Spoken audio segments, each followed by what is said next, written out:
मुझे लगता है भारत की diplomacy is a master class in strategic autonomy. उन्होंने जितने मर्जी सैंक्शंस लगाए, अल्टीमेटली क्या हुआ?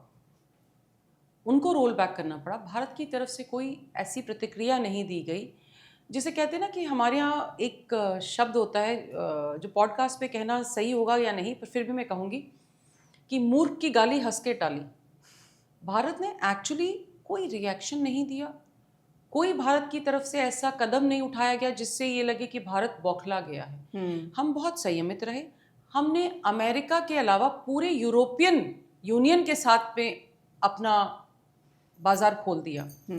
और उसके अलावा अमेरिका को अब ये चीज़ शायद समझ में आ रही है, और ये चीज़ जेलेंस्की ने उनसे बहुत पहले कही थी कि शायद जब आपको सबकी ज़रूरत होगी और तब आपके साथ कोई नहीं खड़ा होगा, तो उन्होंने हंस के ये बात टाल दी थी। देखिए, ये ग्लोबल विलेज है। सही बात है। हम एक दूसरे पर डिपेंडेंट हैं, कोई सेवाएं देने के लिए, कोई आपको सम्मान देने के लिए। और जहाँ तक भारत की बात है, तो 140 करोड़ का ये जो मार्केट है, ये आपसे कंज्यूम भी करेगा और आपको प्रोड्यूस करके भी देगा। तो इतनी बड़ी जो इकोनॉमी है, वो मुझे लगता है कि अमेरिका की दादागिरी से दबने वाली नहीं है। हाँ, अमेरिका इकोनॉमिक सुपर पावर है, नो डाउट। अमेरिका के पास सबसे अच्छे वेपन है, नो डाउट। अमेरिकन जो हैं पूरे विश्व में तेल को कंट्रोल करते हैं, बहुत सारी चीज़ें हैं। और उससे भी बड़ी बात है, अमेरिका फॉलो करता है मुनरो डॉक्ट्रिन, जो बहुत क्लियर है कि उसको किस तरीके से अपने आसपास के क्षेत्र को बचाना है, अपने वर्चस्व को कैसे कम नहीं होने देना, किस तरीके से चाइना रशिया को उधर नज़दीक नहीं आने दे रहा है। तो ट्रम्प उस चीज़ को फॉलो करते हैं। उसके अलावा जैसा कि अमेरिका का एक ट्रेट है, जो मैं ट्रेट्स की बात करती हूँ, कि वो अपने आप को डेफिनेटली पूरे वर्ल्ड से सुपीरियर समझते हैं, लेकिन वो कहीं ना कहीं ये भूल जाते हैं कि जो अमेरिका को जिन लोगों ने स्ट्रांग बनाया है, वो अमेरिका के बाशिंदे नहीं थे। वो कहीं ना कहीं से आए हैं। अमेरिका में तो रेड इंडियन बसते थे ना। सही बात है।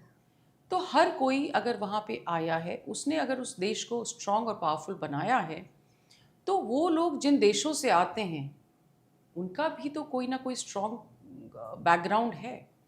एब्सोल्युटली। और अब इस समय में आपको एक चीज़ समझ लेनी चाहिए। आप भले ही सर्विसेज देते हो, भले ही आप प्रोडक्ट बेचते हो, अगर उसका मार्केट ही ख़त्म हो जाएगा, तो आप क्या सामान बेचेंगे? सही बात है। किसको सर्विस दोगे आप? किसको सर्विस दोगे? तो उनको पीछे जाना पड़ा। उनको हमें ये भी बोलना पड़ा कि आप रशिया से तेल खरीदिए। उनको हमें ये भी बोलना पड़ा कि आप वेनेजुएला से तेल खरीदिए। तो हर चीज़ वो रोल बैक कर देते हैं। दैट इज़ वाई दे से ना, Trump always chickens out taco. वो मजाक नहीं है। आप एक विश्व के इतने शक्तिशाली देश के सबसे शक्तिशाली संवैधानिक पद पे बैठे हुए हैं। आपके निर्णय ऐसे होने चाहिए जो आपके देश को आगे ले जाएं और उसके गौरव को बढ़ाएं, ना कि आपकी वजह से पूरे विश्व को आप एक ऐसे संकट में डाल दें कि जिससे ना सिर्फ देशों की अर्थव्यवस्था खराब हो।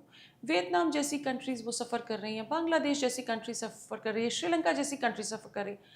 आपकी कुछ गलत निर्णय अगर पूरे विश्व को संकट में डाल दें, तो आपको दोबारा सोचने की ज़रूरत है।